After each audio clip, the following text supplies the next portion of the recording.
안녕하세요. 자아신화를 찾고 있는 산티아고 장원입니다. 오늘은 2025년 10월 23일 목요일이고요.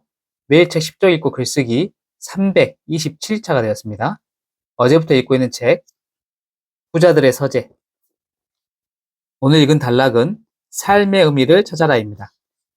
이 부분 읽고 저만의 생각을 말해볼게요.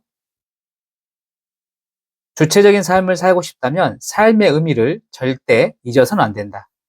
죽음의 수용소에서는 삶의 의미에 대한 질문을 가장 훌륭하게 던지는 책이다.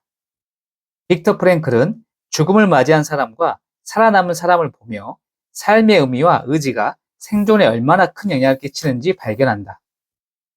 빅터 프랭클은 삶의 의미와 목적을 지니고 왜 살아야 하는지 아는 사람은 어떠한 환경에서도 견딜 수 있다고 말했다. 미래에 대한 믿음은 생존의 이유를 만들기도 한다.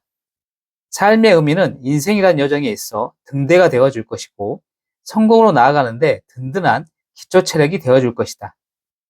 더 나다운 삶을 살고 행복해지기 위해서는 목표를 설정하기 전에 자신의 삶에서 가장 소중한 것이 무엇인지를 먼저 생각해 보아야 한다. 우리는 목표 설정에 앞서 자신의 목적과 삶의 의미를 깊이 생각해 봐야 한다. 삶의 목적을 찾는 것이야말로 진정한 성공과 행복을 위한 첫걸음이 된다는 것을 기억하자. 이렇게 단락이 마무리됩니다. 이 부분에 대한 저의 생각은요. 죽음의 수용소에서를 읽고 제가 사는 이유를 자문해 봤습니다. 이 책을 읽기 전에는 이유 없이 살아왔습니다. 그저 하루를 버틸 뿐이었습니다. 책을 읽고 난 뒤에 변하기 시작했습니다. 삶의 의미를 부여해서 어떻게 살 것인가에 대해 끊임없이 고민했습니다.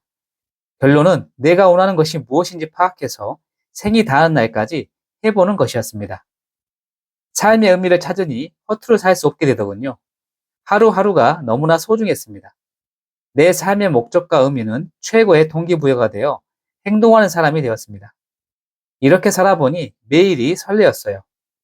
과거에 의미 없던 삶은 지금을 위한 애행연습이었다는 생각이 들기도 했습니다. 오늘 오후에 강변을 달리면서 제가 정한 목표 2가지를 큰 소리로 외쳤습니다. 2가지 목표에는 인생을 살아가기 위한 가치도 포함되어 있습니다. 달릴 때마다 외치다 보니 삶의 목적도 선명해지기 시작했습니다. 무의식을 내 것으로 끌어당기다 보니 항상 생각을 하게 되더군요.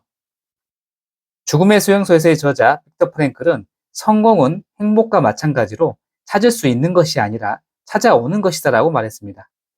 성공과 행복을 찾아오게 만들기 위해서 오늘도 삶의 의미를 생각하며 목적을 명확히 해봅니다. 나는 인생이 닿은 날까지 운동하고 책을 읽고 글을 쓰는 사유하는 사람이 되었다. 이렇게 글쓰기 해봤고요. 삶의 의미를 찾아라 라는 주제로 죽음의 수용소에서의 책을 예시로 들고 있습니다. 이 부분에서 특히나 삶의 의미, 삶의 목적에 관해서 이야기를 많이 하고 있는데요. 여러분들은 지금까지 살아오면서 내가 왜 살아야 하고 내 삶의 목적이 무엇인지 깊게 생각해 보셨는지 한번 고민해 보시고요.